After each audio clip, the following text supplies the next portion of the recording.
Jules, we're going to start at the top. There was a big UEFA meeting yesterday, and I think, people said, what are the big takeaways? I think generally we just had a lot of common sense out of it. So they basically officially confirmed that a whole bunch of minor competitions, or minor, I don't say it in a bad way, but are going to be postponed.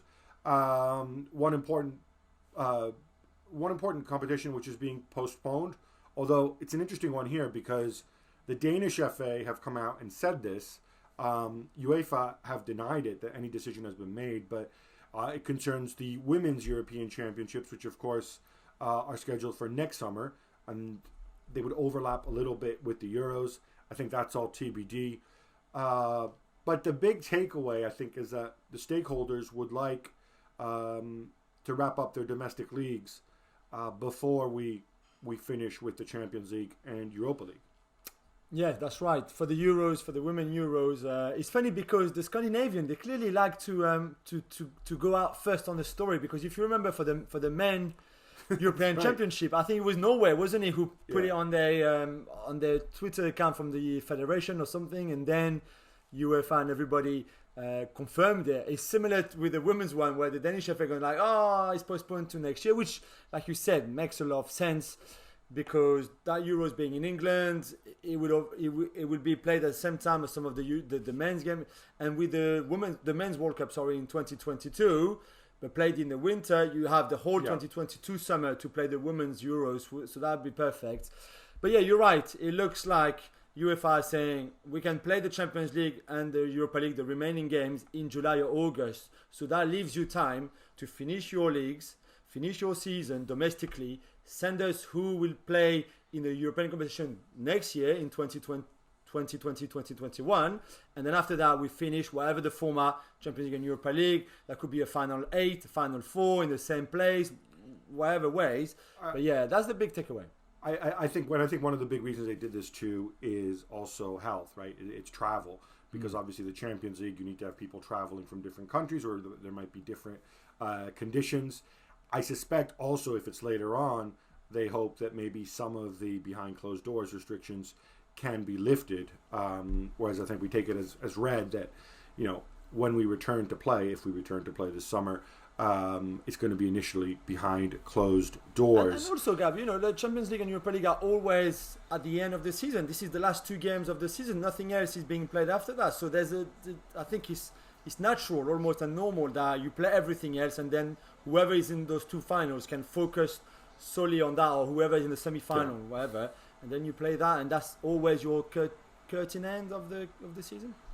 The Premier League are meeting on Friday. One of the issues they're going to be discussing is players taking cuts in their salary while the crisis goes on. We've seen clubs deciding to lay off non-playing staff. We've seen clubs furloughing non-playing staff, and there's a general sentiment that players need to do their part. England is the only country in the big five leagues where no players, no clubs have given their players a pay cut. Whether it's through a government scheme, whether it's from the players themselves saying, listen, it's right to help the club and help the other staff at the club, that we take a pay cut and then don't touch the other salaries. This is the only country. I refuse to think that players in England, in any club, Manchester City, Liverpool, Arsenal, Spurs, talking to each other and saying, let's not have a pay cut. Let's stay on 200k a week, 250, 350, 400. Let's not touch any of our incomes, and we don't care what else people at the club are doing. I refuse to believe that Spurs and Newcastle and Norwich, who are the 3 clubs who have already officially announced that non-playing staff will have their salary cut, that the players in those clubs are thinking, I don't care what they do to the tea ladies, to the marketing people, to the communication people. I want my money, and I'm not going to budge on that. I refuse to believe that. So I'm thinking, Gab, and maybe very naively, but I'm thinking that all those players and all those clubs know that at some point there will be an agreement between the Premier League and each club, and also that PFA thing, which I don't want to get started on, because then I'm going to get really rude to those people and Gordon Taylor. But I want to believe that all those players know that at some point there will be a central agreement put together with the same figure for every single club, and that all players will agree to 10, 15, 20, 30%, whatever, pay cuts, wage cuts, and that would be it. But I don't want to believe that all those players right now are sitting on their sofa saying, I don't want to take a pay cut. Okay, this is what I struggle with. I mean, first, you mentioned Tottenham there and Daniel Levy. We got a lot of attention out of this because he announced, and look, maybe I'm being a little sneaky here, but Daniel Levy's a very smart guy. He announced that non-playing staff at Spurs were going to take a 20% pay cut. And, you know, he does this sort of on the eve of these negotiations taking place between clubs and players. Obviously, you're trying to get moral suasion, right? We've seen politicians come out of the woodwork attacking the immorality of the Premier League making money. And obviously in Levy's case, first of all, it rebounded against him because we also found out that, you know, he got a £7 million pound package. Now, I don't have a problem with people making money. Daniel Levy doesn't just run Spurs. He runs Spurs profitably. He's also a part owner in Spurs. But obviously that's really, really bad optics. Really, really bad optics.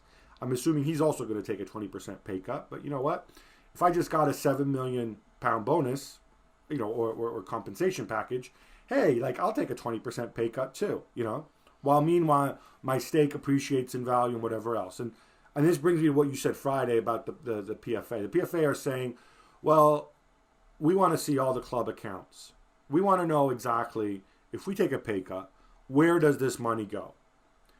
And I think that's the right attitude to have, actually. I don't think it should just be a 20% pay cut across the board because there are profitable clubs out there. I don't want players to take a pay cut so that owners can get bigger dividends next year. I think players should take a pay cut out of solidarity, but they should do it, and they should do it, okay, you know, Spurs are a profitable club.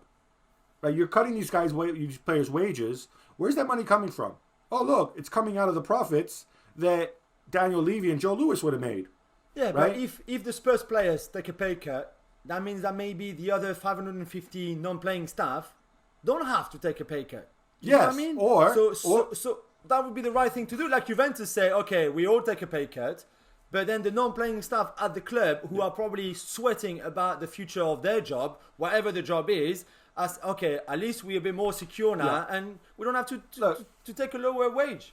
I get your point, but what I'm driving at is this the most efficient way possible? Because if Joe Lewis and Daniel Levy have seen the value of their club increase by 30 million, I'm just pulling pictures out of thin air, and he's trousering 7 million, and they clearly could pay the full amount of wages for these next 2 months if they so choose, why does it have to fall on the players? Might it not be better if the players said, look, we'll take a pay cut, but this money that we take a pay cut on is going to be ring fenced. This money is going to go to ensure that lower division clubs aren't, don't go bust because they don't have cash flow. Yeah. This money, it's going to be a different situation, different clubs. Some Premier League clubs lose money. And then absolutely, a player takes a wage cut there. Let's go to help preserve the jobs. But when you've got clubs like Manchester United, and when they have enormous profits, I don't think they've announced they're laying anybody off. They're going to keep everybody on board. What good does it do if players there take a pay cut to help alleviate some not even losses but lower profits the Glazers are going to take? So I think the PFA are right in saying, let's have all the numbers out there, all the accounts. Let's find out how much every single person here makes. And let's figure out who needs it. Call it some kind of solidarity fund, but not just a pay cut so that the owners, and it's different in the Premier League from elsewhere, so that owners who are already making a ton of money off this can just continue making more and more money or maintain their profit margins. Thanks so much for watching ESPN on YouTube. And for more sports highlights and analysis, be sure to download the ESPN app. And for premium content and live streaming, subscribe to ESPN Plus.